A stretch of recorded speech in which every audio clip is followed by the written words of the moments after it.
All right, good afternoon, good morning, or good evening, depending upon where you are in the world, and welcome to today's DevOps.com webinar. I'm Charlene O'Hanlon, moderator for today's event, and I welcome you.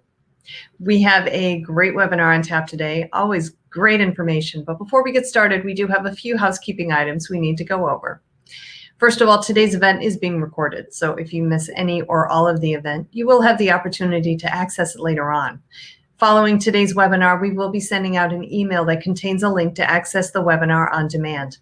And we are taking questions from the audience, so if at any time during today's presentation you have a question for either of our speakers, please don't wait, don't hesitate. Just use the question and answer tab on your web interface there and submit your questions. And we will try to get to as many as we can near the end of today's webinar. Also, at the end of today's webinar, we are going to be doing a drawing for 4 $100 Amazon gift cards. So please stick around. Hopefully you'll be one of our 4 lucky winners. All right, with that, let's go ahead and kick off today's webinar, which is a blueprint to cloud native security on Red Hat OpenShift. Our speakers today are Dave Muir, who is the Global Solutions Architect Security ISVs at Red Hat. And I'm going to mess it up. I know it. I am. It's Mao Curiel, who is Senior Product Marketing Manager at Aqua. Gentlemen, thank you both for joining me today. I really do appreciate it. And I apologize. I butchered your name, Mao. Yeah.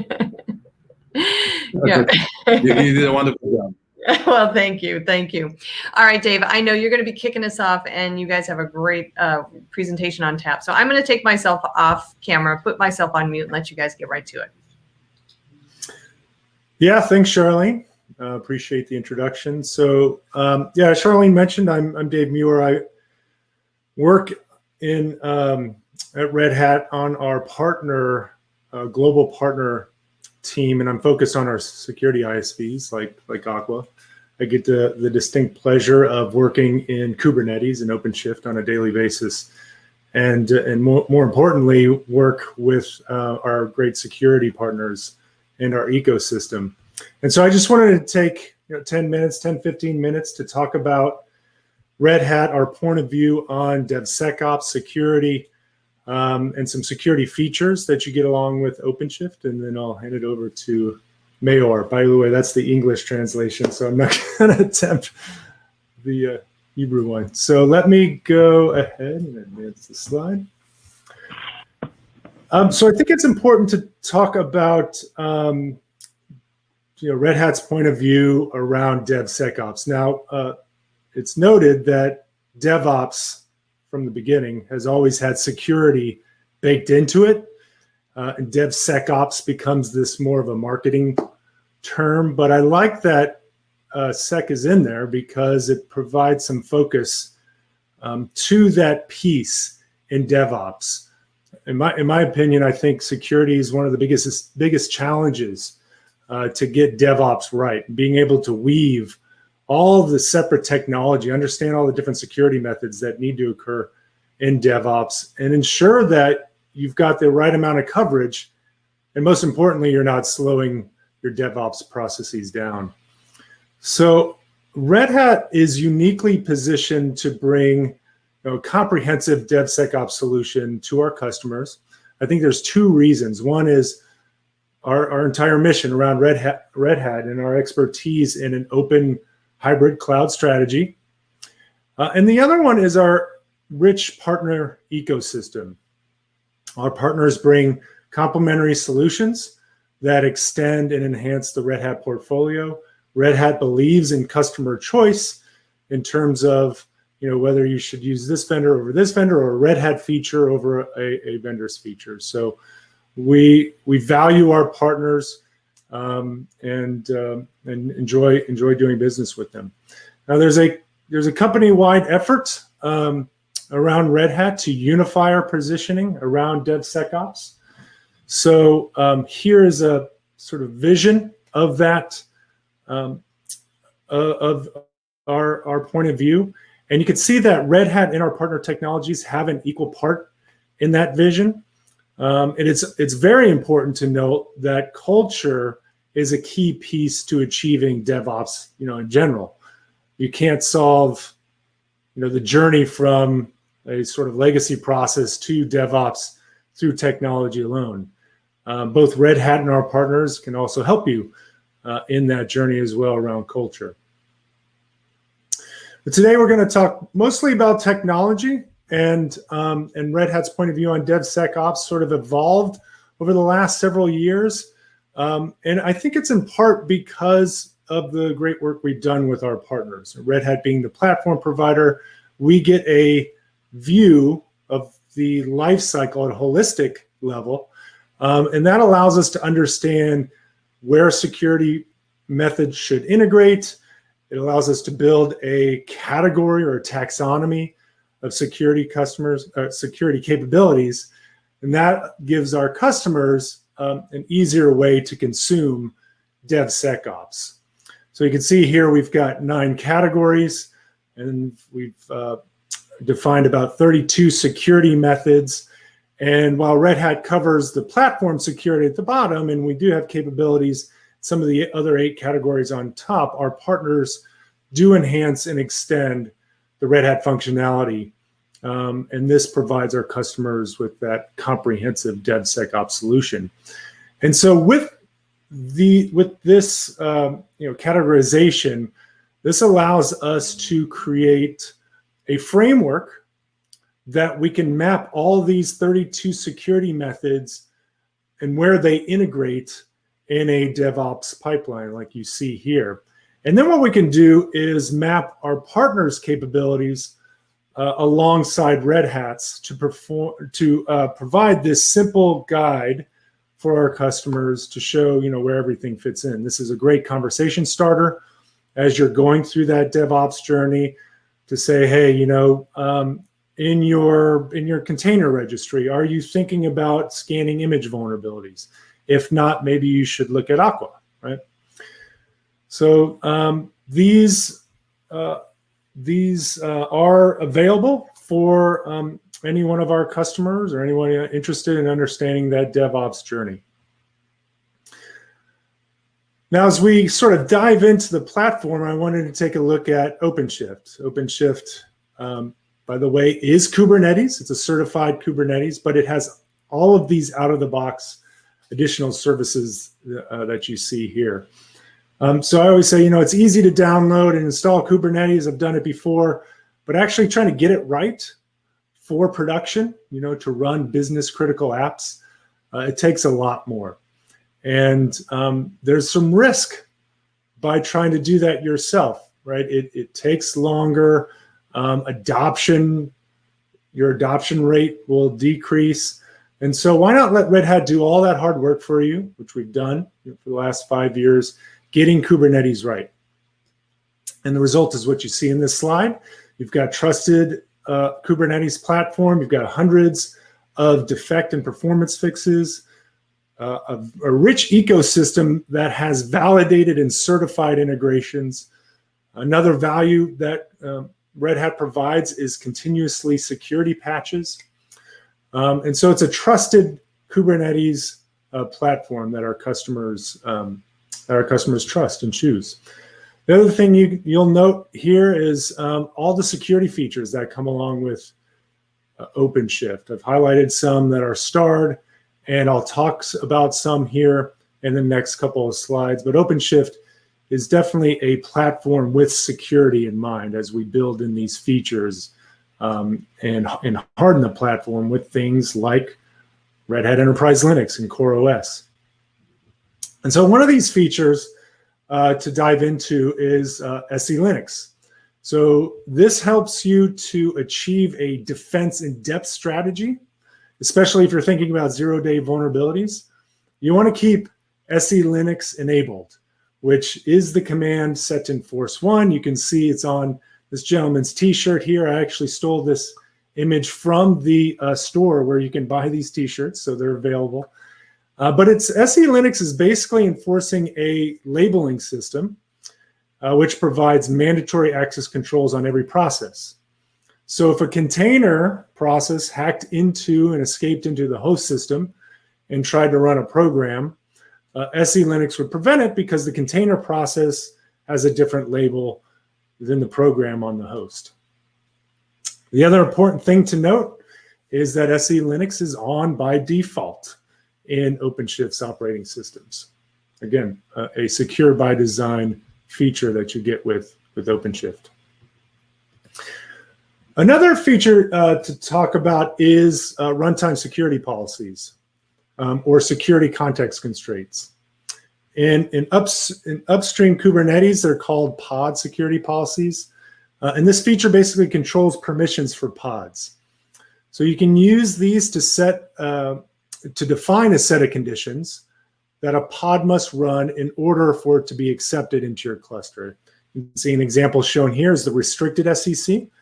This uses the default SE Linux config for OpenShift projects. SE Linux is on by default, of course. And you can see that pods can't run as privileged, or they can't access the host network or ports. And so, the main purpose of these SCCs is to ultimately limit the ability of a container to negatively impact the operating system. Now, speaking about operating systems, you can either have a Red Hat Enterprise Linux or Core OS. Core OS is highly recommended for all the worker nodes. And it's obviously based on RHEL. It's optimized. It's basically an optimized container operating system. And because of some of the things you see on this slide. One, it's immutable. It's also self-updating, and it's booted from container images. It also only contains the packages needed to run OpenShift. So this is all installed and managed by OpenShift and really reduces the amount of work your admins have to do. Now, there are times when you need to change configurations within CoreOS in the host, and so you can do that through an operator called the machine config operator, and you can change configurations like kubelet config, registries, SSH, cryo. Cryo, by the way, is the lightweight, stable, and it's a simple container runtime engine that ships with OpenShift. All right. So moving along to some of the other security features, OpenShift provides some IAM, identity and access management, right out of the box, which is authentication. It comes with a built-in OAuth server by default.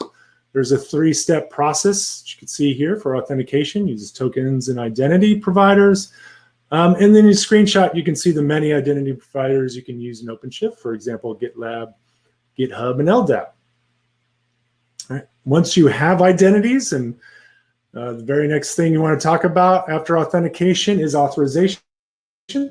So authorization is handled by RBAC, or role-based access controls. I think we all know what authorization does. For example, it allows a user to perform a given action, like for creating a pod in a project.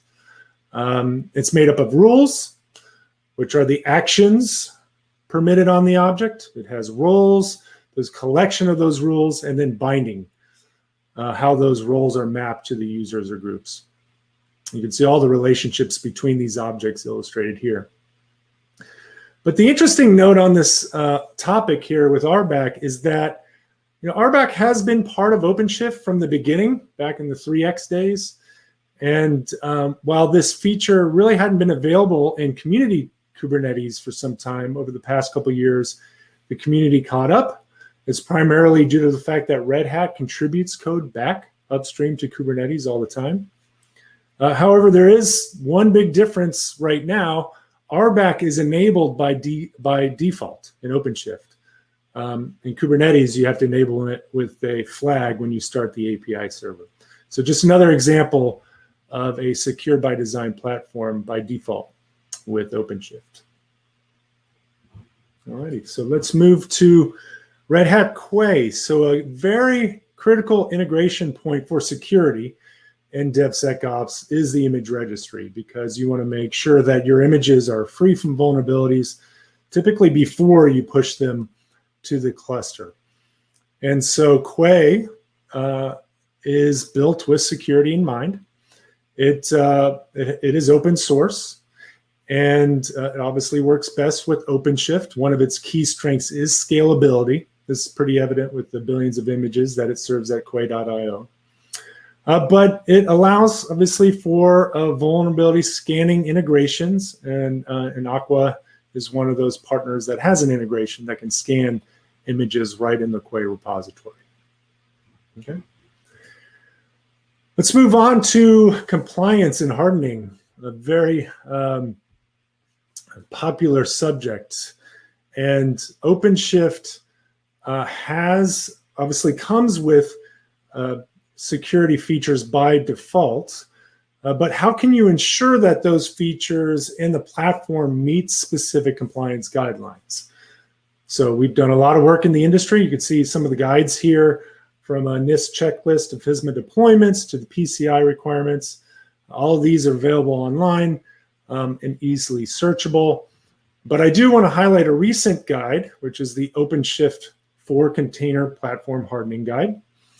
So Red Hat has worked directly with the Center for Internet Security to create this guide for OpenShift. You can see it was inspired by the CIS guide for Kubernetes 1.16. You can use that guide on OpenShift 4, but this guide is specifically developed for OpenShift. All those other added services uses OpenShift commands. And you can see an example here with ensuring the API server permissions are set to 644. And of course, it provides recommendations for all the major kube components, which you can see on the top here as well. Now, I would mention that this guide is 244 pages. So I don't know if you want to spend your days going through this manual and running these commands. What you really want to do is automate these checks and continuously monitor them, which is exactly what Aqua can do. So you want to look to enhance and extend what Red Hat has provided with our partners to really lessen the amount of time you have to work on the platform. All right. The last slide I want to mention is a very brand new certification. Brand new meaning it was GA'd yesterday, called the Vulnerability Scanner Certification. This actually was a very large effort spanning over a year and involving a lot of our partners to get to that public announcement, that general availability yesterday. And the goal of it is to really lessen the amount of confusion and frustration our customers have when they're scanning Red Hat containers with our partners' scanning software. And then they look and see, for example, hey, this container has all these critical vulnerabilities, but Red Hat says that they fixed them or that they're moderate or basically there's a lot of discrepancies. So the goal was to minimize those discrepancies, to lessen the amount of frustration, as I'm sure a lot of you who have dealt with this have experienced. So we launched it yesterday, and I'm proud to announce that Aqua has achieved certification with their scanner. And you'll be hearing more about it, but you can go to that website and get a bunch of details. We spent about 4 or 5 months with Aqua and some other partners in our pilot phase to take them through some pretty demanding requirements. 2 major requirements were to pull the right security data from Red Hat, which is found in our OVAL version 2 feed, and then also provide Red Hat security information in the reports and in the UIs of our partner software. So in Aqua, you'll see, what Aqua says about this vulnerability, and then you should see the Red Hat statement as well, and our 4-point severity rating, as well as links back to Red Hat web pages. So we're really excited about this certification. We think it's the first in the industry, and hopefully it'll be a snowball effect to bring a lot of these discrepancies to a minimized point, obviously reducing the amount of frustration for our joint customers. So with that, I will stop sharing, and I'll pass it over to Mayor, and I'll most likely go off camera. So Thank you very much. take it away. Thank you very much, David. And let me share my screen. Okay. Start Okay, so hello everyone. Good morning, good evening, good afternoon. So I want to follow up with providing you some information about Aqua Security. Sorry, it runs. Sorry, something. It's okay. Sorry, the slide automatically clicked. I apologize for that. Okay, so I want to talk about, first of all, about, I don't know how many of you know who is Aqua Security, so I want to first introduce Aqua as a company. I want to introduce our vision, our goal here, and what we want to achieve. So first of all, we want to say that I would like to say that Aqua is a cloud-native focused company. This is all we do from day one. We are focusing on cloud-native assets, cloud-native infrastructure. We're trying to see to what are the new threats in that area. We have a dedicated research team that keeps working with different people in the industry in order to find out new threats. And we don't have any legacy applications. We don't have any legacy tools. That's what we're doing, focusing on cloud native, and we are always trying to innovate and push the envelope. We are committed to drive change in the market and in the entire cloud native community. For that, we have a dedicated open source team, and we are constantly releasing new tools that helps the entire DevOps world, like Trivi, KubeBench, KubeHunter, Tracy, and more to come. We know that open source is a huge part of the entire cloud native world, and we working in order to push this forward. We are built for enterprise scale. From day one, we knew that cloud native adoptions will be done by big companies, by enterprise organizations, and from day one, we would have to be aligned with that scale, and we want to grow with those companies. And the cloud native ecosystem grows on exponential rates, so we need to step up, and we can support any growth, any size of the company that we work with. We have a holistic approach, broad platform support. We know that the cloud native stack is very, let's say, we have a different kind of cloud environments, different cloud of platform, different cloud of workloads, assets that we are working on, our customers are working on. So we are able to support each requirement that our customer brings to us, and we don't care what they are working with. It's VMs, containers, functions, host security, cloud, on-premise, we can support everything. And finally, I would like to emphasize that when we are working with our customers, we consider it as a partnership. We are going hand to hand with our customers. We want to hear their feedback. We want to understand how we can make the product better for them in order for us to move forward with them and grow with them. And this covers the entire view, the vision of our company. Aqua knows that the cloud native world is mainly consisting from a build pillar, workload, and an infrastructure. And the Aqua platform keeps learning from each pillar in order to provide full coverage and full security. For example, when we are scanning the images and we know what kind of vulnerabilities we have over there, we are able to block them by providing dedicated security controls like drift prevention and vShield, which we're going to talk about in a couple of minutes, and we're going to also demo it. When we are running the workloads and we have a huge amount of vulnerabilities, and we want to focus on the vulnerabilities and prioritize the remediation according to what is required to get our attention based on the impact that we have. We know that workloads, sometimes we have some sort of vulnerabilities or malicious activity in the workloads can escape to the host, and this will cause lateral movement inside our environment. So each of the pillars, each of the components is working simultaneously with each other, learning from one from the other is learning, and this provides us a holistic approach to security.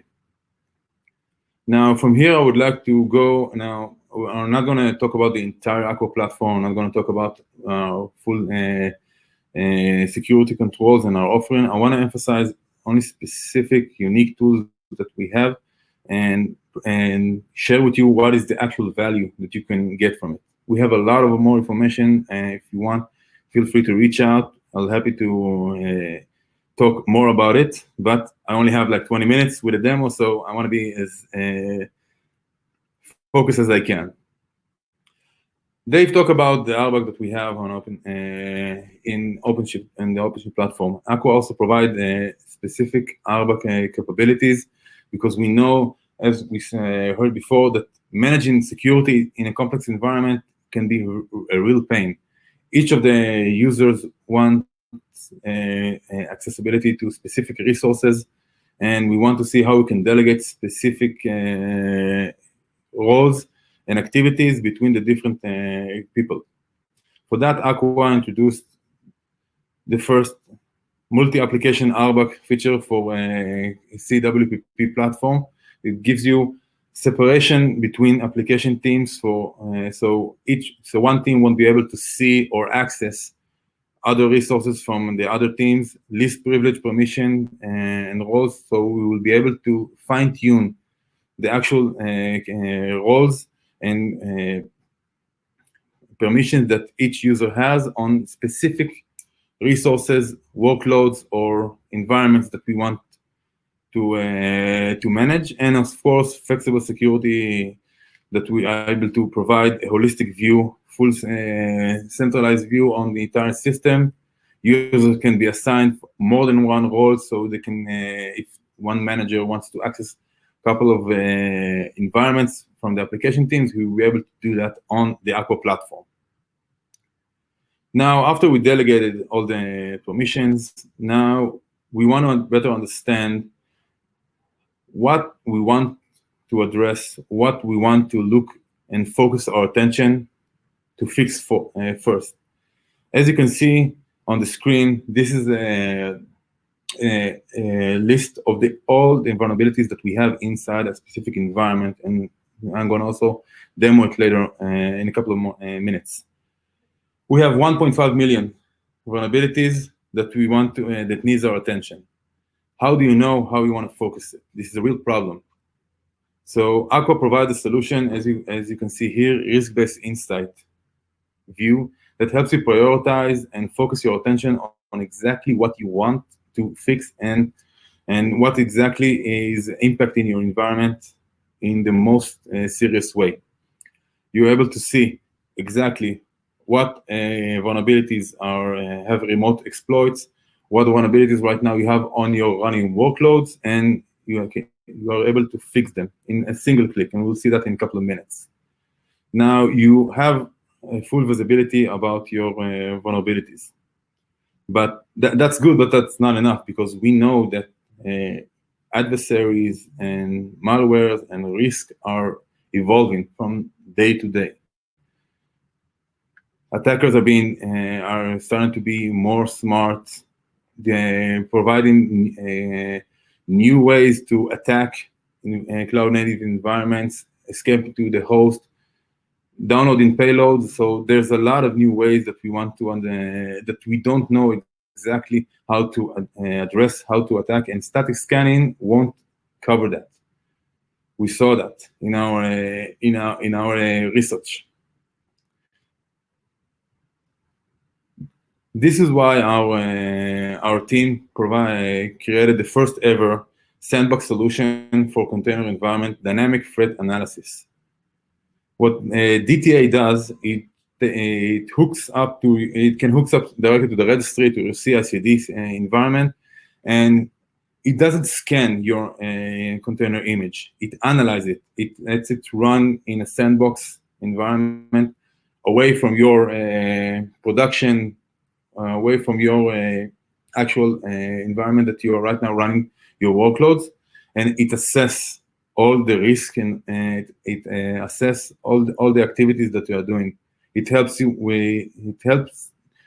organization reveal images risks that you won't be able to see until the container actually runs, like decrypting and encrypted malware and communicating with a CNC server, or running some sort of malware which has a time bomb that will run only after like 5-10 minutes.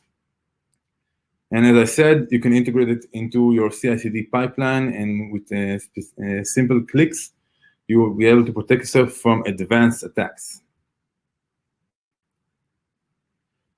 So we were able to scan for vulnerabilities, and we know what we want to address. We are able to assess the container image and better understand what new threats we have. But sometimes when we are fixing vulnerabilities in container images, we are hitting a wall, because if I found vulnerabilities and our developer teams know how to fix it, usually it takes time. It won't happen on a click on a button. It doesn't work like this. What we want some sort of solution that will be able to give us a fix and won't hurt business continuity. We don't want to take down the vulnerable application, and because it's not an option in some places. So, or in sometimes also we don't have a fix. We don't have a fix for specific vulnerabilities, and we don't know how to address this, because as we said right now, we can't take down the vulnerable application. For that, Aqua provides you with Aqua Vulnerability Shield, Aqua vShield. Aqua vShield is a virtual patch mechanism. What it does, based on research that our developer team is doing and constantly updating the database, we identify specific vulnerabilities that you have in your system, we research them, and we provide you with a patch. The patch itself does not harm the image code, does not require you to reboot the container, doesn't interfere at all with your CI/CD environment. Okay, the only thing that it does, it creates a compensating control for containers during runtime. And we're going to see how it works in a couple of minutes. And this is one thing, this is our main, one of the differentiators, capability that gives you really the gift of time, I'll say that. Because instead of spending time on fixing it or deliberating how we do it, when we do it, and getting into a discussion about it, what you do exactly is just click a button and that's it. You move forward, and your environment is safe. Another unique capability that we have is drift prevention. One of the things that we know that we can do inside of our environment is create a blacklist. I'm not allowing A, B, C to run specific commands. I don't want them to run specific actions I don't want to do. But this is very limited, because in most of the times we don't know what can harm us. We don't know what exactly the image can, what the adversaries can do to the image. For that, we came up with drift prevention. And as you can see, zero-touch workload immutability. At a click of a button, what you will get a whitelist. We will whitelist your image, and when the container will run, if some sort of action will occur, we'll run a file which was not in the original image. We'll try to copy stuff from command CNC server and run them. It will be blocked automatically. And again, the main thing here is no code injection into the containers. Zero touch, zero overhead for your environment, for your developer, sorry. From here, I would like to jump to the demo. And let me show you my screen. Just a second, please. Okay, there you go. Okay, I would like to start first of all about walking through the OpenShift container platform and discussing how you install the Aqua operator. So in a very simple way, just a second, please. In a very simple way, you just go into you log into your OpenShift environment, container platform, you go to the operator hub, you click Aqua, and you see over here you have three main operators. One is the community operator, one is the official operator of Aqua, which are already installed, and one is the marketplace operator that you can download directly from your marketplace.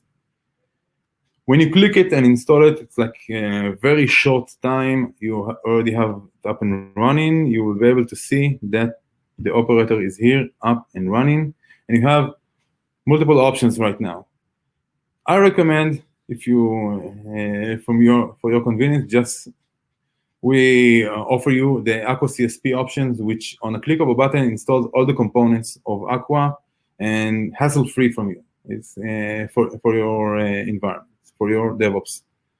You are able to install the specific components one by one, but for your convenience, I think the Aqua CSP, and again, that's based on your requirements.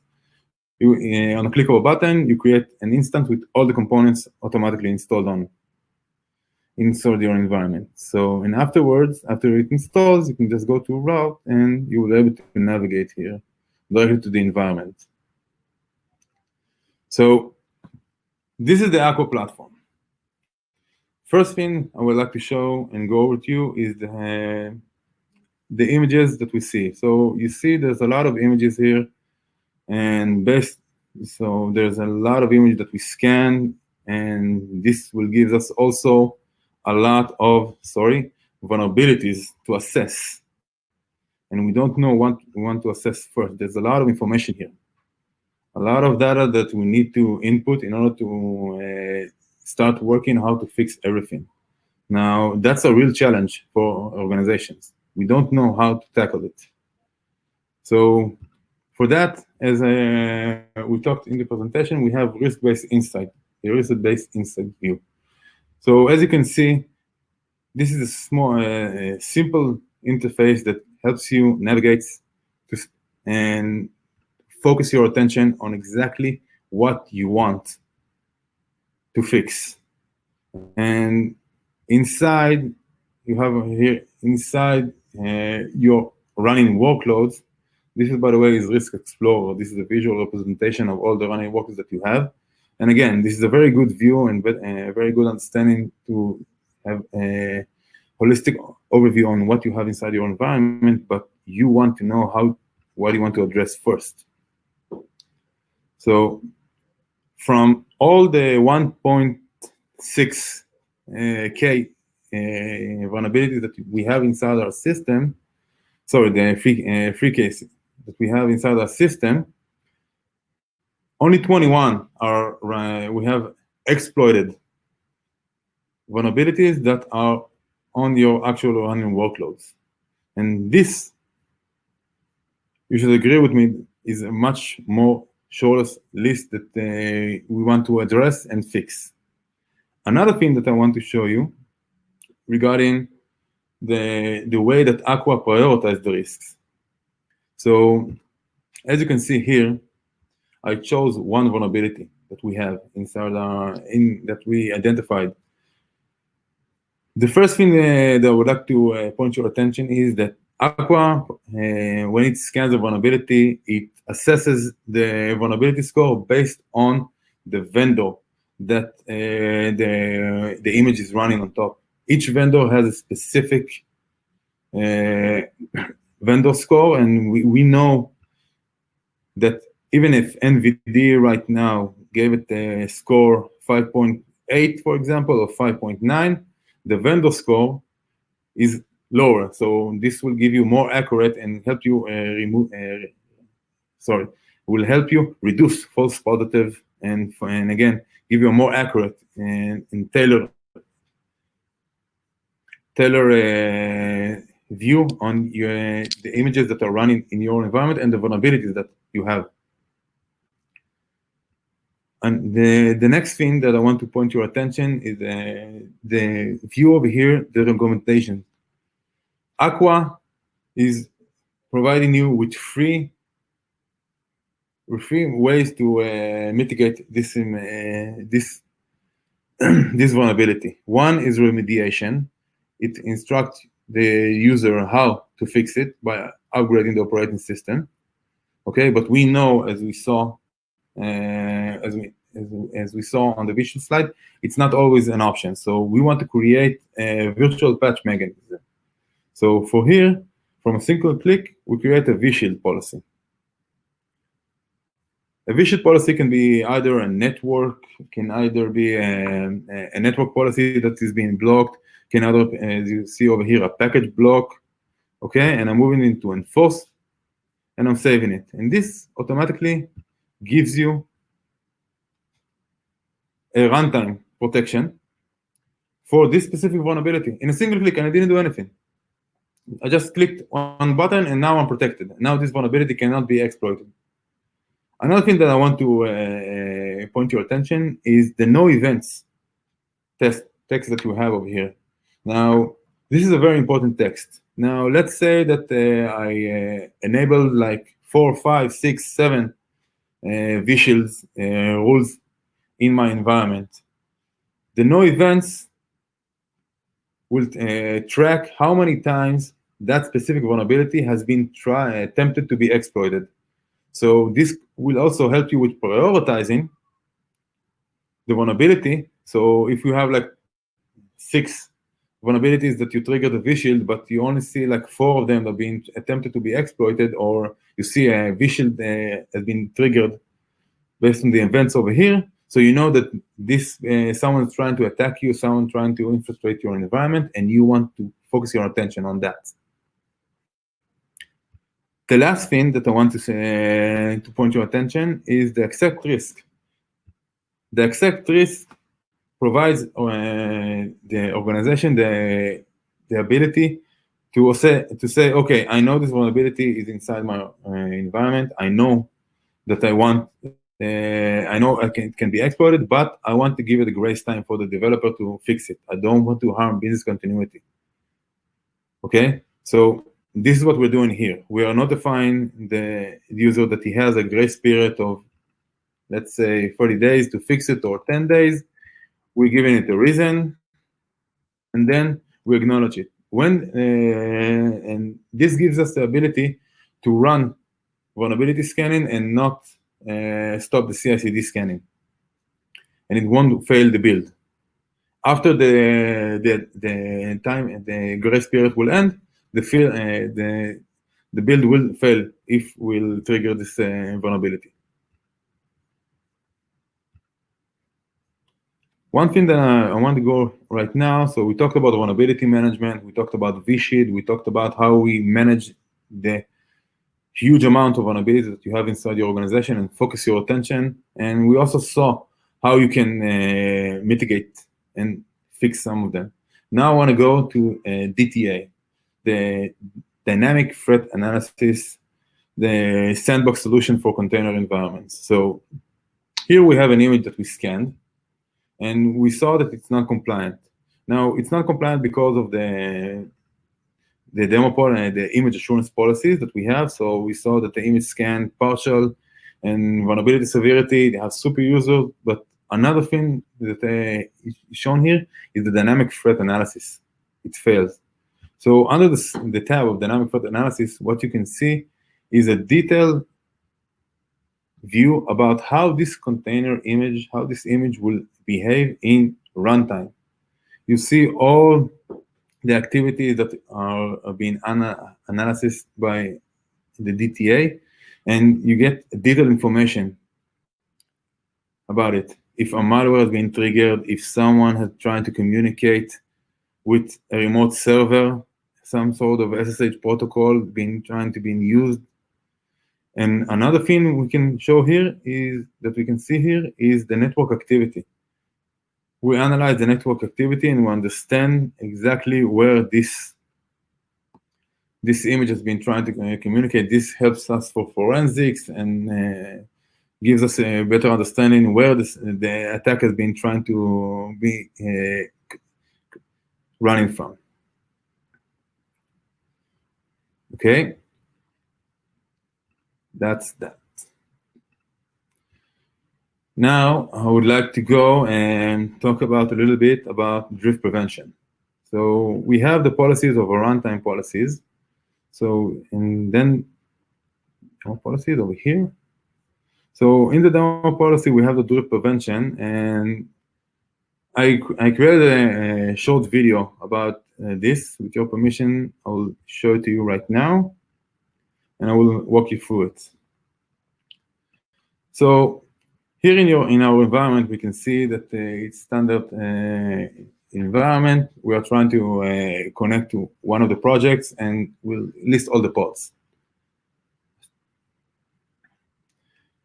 Now, what we're going to do, I'm going to exit into one of the pods, and I'm going to try to run a command inside the pod. A second. Now, ls is a very simple command that you can see. When we are running, there is no problem with it. What we're going to do right now, I'm just going to copy ls to a different file name. Now, please note that this file name was not part of the original image. And let's see right now if Aqua will let me run it. Because in theory, it's not a malicious file. It's just a simple file that should do an ls. But because it wasn't in the original image, Aqua has blocked it. Okay? Now, this is a very powerful you saw, and you saw in a very simple, just a click, we're done. Now, another thing that we can do is block specific commands inside the container. So as you see, a PS is something that is blocked in the policy, so I won't be able to run it. On each action that we are running, each action that we are blocking, Aqua audits every activity, and we have a detailed information about what is being done, and we have detailed information what task, what container, who attempt to run it, and as you can see, what is the actual command that was attempted. Now I'm going to also block the ability to exit into the container. So that's going to enable this. First, I'm going to exit the container. Go. I'm choosing the block exit. I'm saving it. And now I'm going to try to exit to the exact container that I was just in. And as you can see, very simple, nothing. I didn't reboot anything. I didn't compromise any activity on the business continuity of the container. I just clicked something and automatically the policy was blocked. Okay.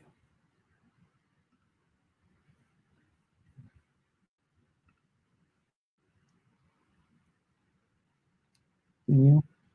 Okay, so that was the demo. So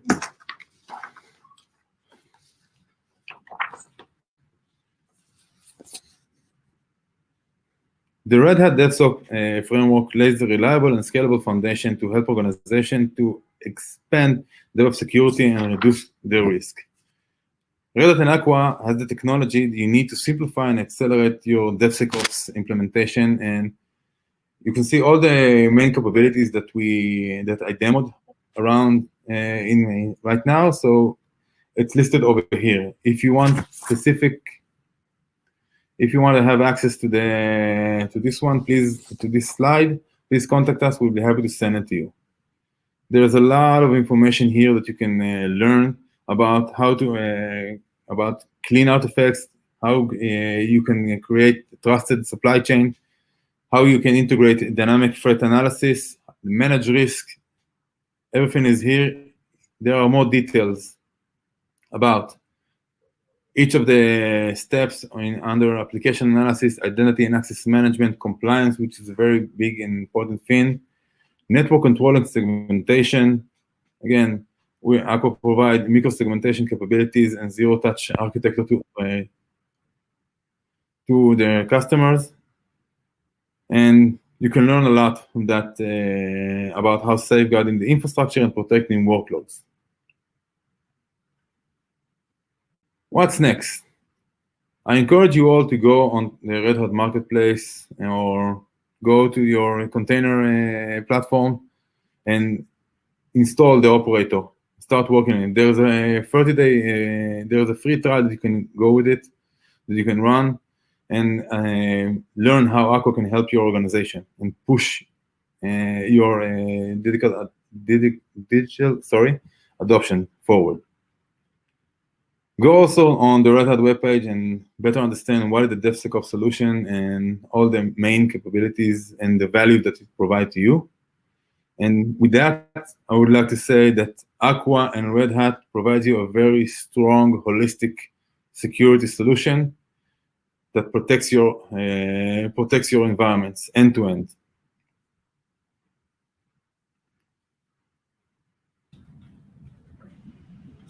I didn't know you were putting me as the one with the big bicep. That's pretty nice. Thank you.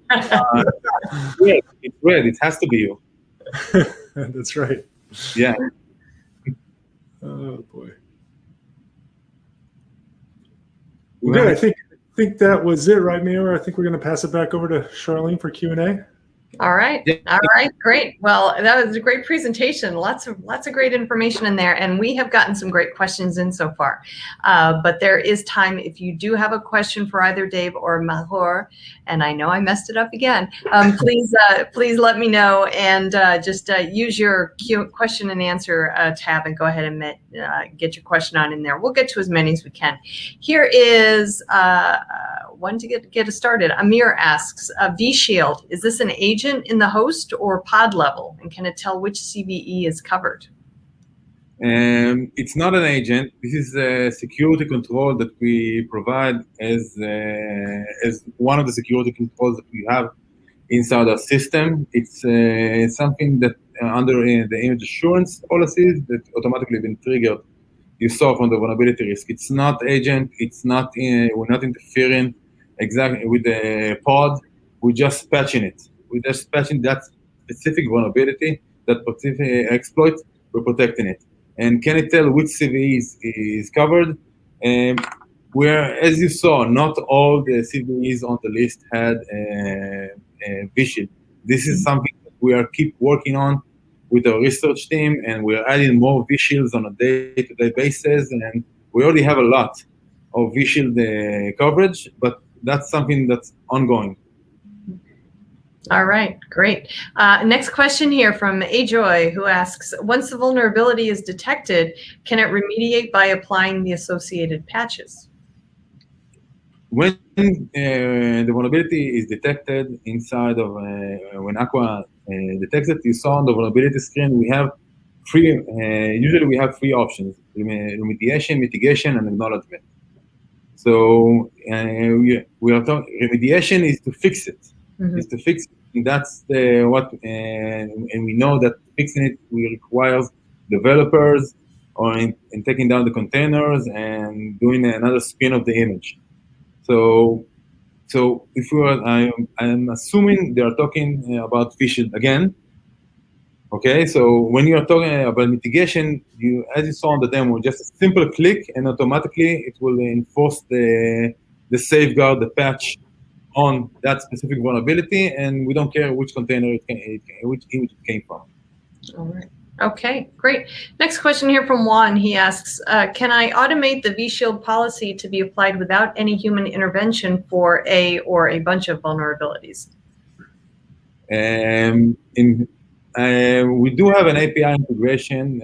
I'm not sure about if we can automate that. I'm not sure also that we want to do that, because sometimes because if we're blocking specific vulnerabilities, we don't necessarily want to automatically block, because it might harm the actual work of the container. So we need to analyze, better understand what's that, because the vShield in some cases will also block specific ports and network activities, and we don't want to do it with zero touch. Okay, and regarding can we automate that? With your permission, I'll get back to you. Please send in the information. I'll be happy to send in an email. We do have an API integration, but I don't remember it right now. Okay. All right, great. We are about 6 minutes to the top of the hour. I think we have time for one or two more questions. Dave, here's one for you. You mentioned containers when discussing the vulnerability scanner certification, but does it also include host or infrastructure scanners? Yeah, good question. It does not right now. The scope, that's an important note. The scope is just for containers, and it's only around Red Hat RPMs and Red Hat supported components. So, that certification doesn't extend out to other Linux distributions or any of the packages that you might add on to a Red Hat container that aren't managed by Red Hat. So we might think about expanding this certification to the host scanners in the future, but for this first initial launch, it's primarily on Red Hat containers and Red Hat supported packages. All right, great. Let's see if we can slip one more question in for you. Let's see. Okay, I notice Red Hat has IDE and source code management security integrations. Can you talk about those a bit? Oh yeah, sure. So the IDE integration that Red Hat provides is an open source plugin for Visual Studio Code and Eclipse J. It's called Dependency Analytics, and it will analyze certain files in your application, like a POM file or a Node.js package.json file, identify the open source packages that you're bringing in, and show you vulnerabilities around that as well. That's open source and free to use as well, and it's available by default in code-ready workspaces, which is an OpenShift feature. The code repository integration is more around GitOps and Red Hat's work with the folks from Intuit and Argo CD to provide what's called OpenShift GitOps, and it's basically taking the infrastructure as code approach, managing all the infrastructure configurations in your cluster like you would in a development environment with your code.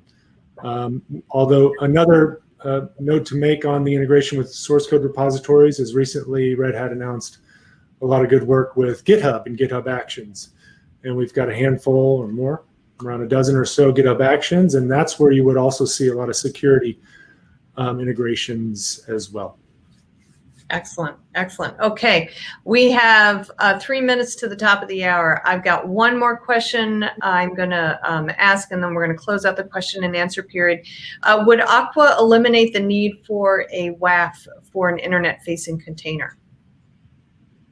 WAF is covering specific use cases. It's different use cases. When I'm here, to be honest, I've been hearing that a lot.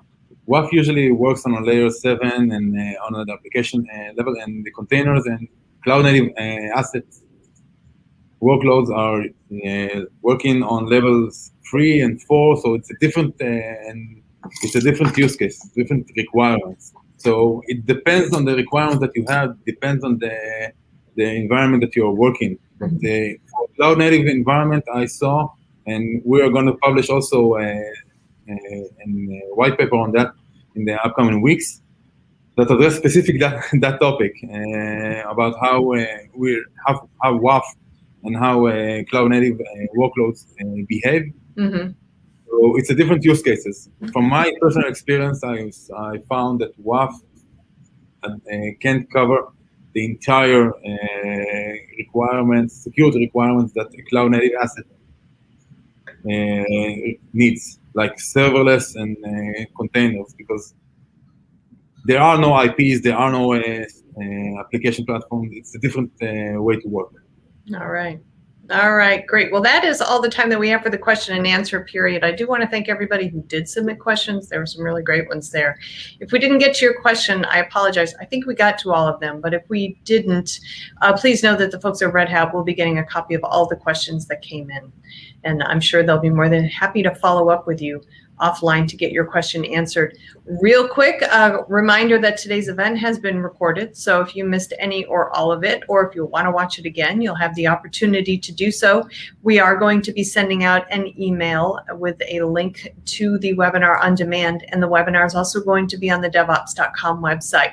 So you can go look for it there. Just go to DevOps.com/webinars, look in the on-demand section, and it should be right there waiting for you. All right, before we shut things down, let's do that drawing for the 4 $100 Amazon gift cards. Our winners today are David M., Luca C., Tom L., and Antonio B. Congratulations to all 4 of you. We'll be following up with you via email to get your Amazon gift cards over to you. So please check your inbox. If you don't see anything there, please check your spam folder. David and Macho, I don't know if I got it, but You're okay. I tried 3 times.